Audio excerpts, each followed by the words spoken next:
What's up, everybody? This is Cornmeal. It's been very slow, I'm sorry. I know when I got my job, I always said that this wasn't going to affect the channel anyway. I didn't anticipate the fact that I'd be stuck in the office 12 hours a day, plus commuting and coming back home and craziness. It is the video game world after all, so that's where I am right now. And so this is going to be that one video for that 1 week. Time to get some video game news at you. So the first story I want to bring to you guys is unfortunately some sad news.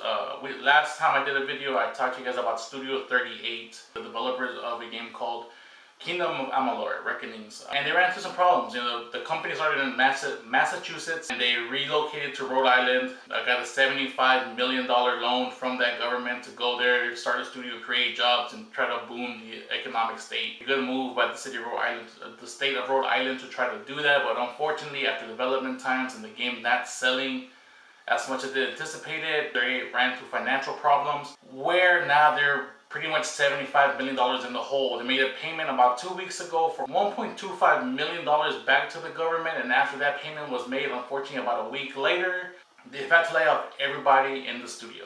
Everybody. So while the studio has not declared specifically for bankruptcy or anything of that sort, there's nobody working there. They've fired everybody. They've cleaned house from top to bottom. Nobody's left in the building. The building is still standing. What that actually means, who really knows? My best wishes go out to everybody in Studio 38 as part of the industry. Even though I am just a lonely QA tester, I've tasted that bitter stick so many times before, and it really sucks.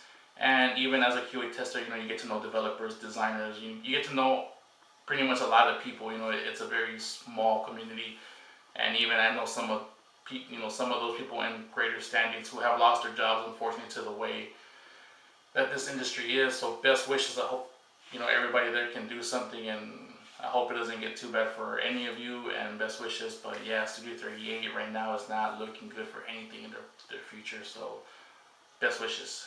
And we move on. And the second story I want to bring to you guys is brought to me by Gameinformer.com. Jason West and Vince Zampella. I believe that's how you pronounce his name. I'm sorry if I'm butchering it, if you even watch my video or at any point just stumble across it. But Jason West, Vince Zampella, are the two former studio heads from Infinity Ward. Infinity Ward is a developer of Call of Duty 2, Call of Duty Modern Warfare 1, and Call of Duty Modern Warfare 2, and Call of Duty Modern Warfare 3. Unfortunately, after Modern Warfare 2, something happened. I'm not sure exactly what. I don't want to really speculate. But there was beef between the Activision corporate office and I guess the two headstrong, company heads of Infinity Ward, being Mr. West and Mr. Zampella. And a bunch of words were said. It ended up that Mr. West and Mr. Zampella got fired. And now there's a bunch of suing going on for breach of contracts on both sides. Gameinformer actually has, to my recollection, the first, face-to-face question, Q&A interview that has their side of what actually took place between Infinity Ward and Activision. Reading through some of this, it's fucking shady. Like, it's crazy some of the things that Activision did to try to catch these guys and bogus and mischievous acts just so they have reason to fire them. And it makes me mad, for whatever I think about the Call of Duty franchise, which is my personal opinions, or they're my personal opinions. I don't expect anybody to follow them. But for whatever I think about that franchise, the fact that a company like Activision will try some shady, underhanded crap like this to either not pay bonuses or to just keep these guys milking a franchise for their sole benefit and trying to hold down creative freedom, I'm always going to side with the developers, no matter what. It seems like these guys got tired of making Call of Duty games. They wanted to make something new. Activision was pretty much saying, fuck you. You are going to be doing Call of Duty games until we say you can fucking make something else. And when Mr. West and Mr. Zampella just didn't want to do that shit anymore, they tried some underhanded shit and got them fired for bogus ass reasons from what it sounds like. And now it's just a battle between both of them, and in all honesty, I hope Activision loses this battle. I know that might sound mean of me to say, but if you're gonna stunt growth by trying to milk, a franchise and forcing people to do that, find other people to do it. You guys have done it with Tony Hawk, Guitar Hero, and I'm gonna take again the developer side just because I've seen what you guys have done with those franchises as far as Activision goes. You guys milk them until there's no tomorrow, and at the end, once that developer and that franchise are washed out, you throw them away like a used tampon. Fucking gross, but that's what you guys wind up doing. So I hope everybody gets their dues, and yeah, but if you guys want to read the interview with Mr. West and Mr. Zampella, I'm sorry, 2 L's Spanish. If you want to read the interview, it's in Gameinformer.com. The link will be down below. And moving on, I guess I'm almost on the negative train today. This story was brought to my attention by eventhubs.com. It seems Capcom, the makers of Street Fighter, Marvel vs. Capcom, and a bunch of other titles, including the sorry-ass Street Fighter Cross Tekken fighting game, are deciding to shorten down their development time. Apparently right now they work on a cycle of developing games and their franchises, or just games in general, between a 3 to 4 year development cycle, meaning that it takes them 3 to 4 years to actually pre-produce, brainstorm, blah blah blah, develop a game and do all this other stuff for any game that they release. It takes them 3 to 4 years to actually do one. Now they want to shorten that time to 2-year spans.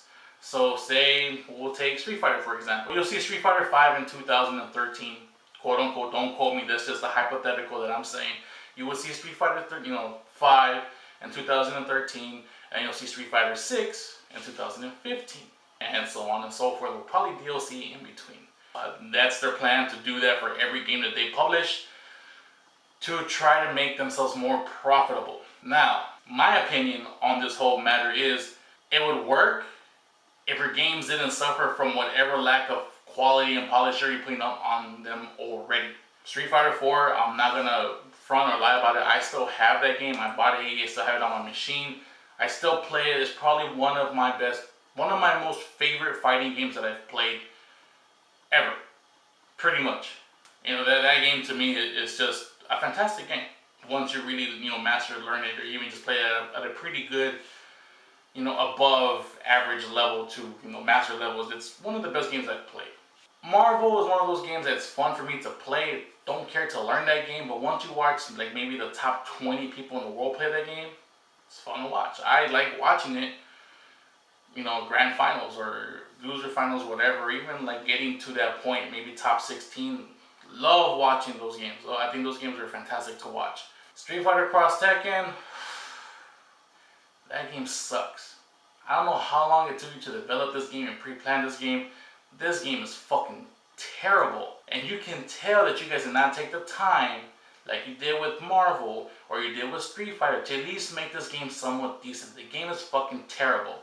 Now, if by chance it actually took you 3 years to release the abomination you call Street Fighter Cross Tekken, how the hell are you going to shorten the development cycle to 2 years and make games that are even worth playing?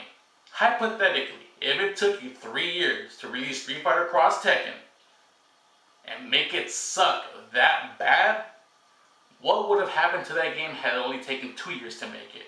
My mind is in disarray right now just thinking about how much worse your games can actually get.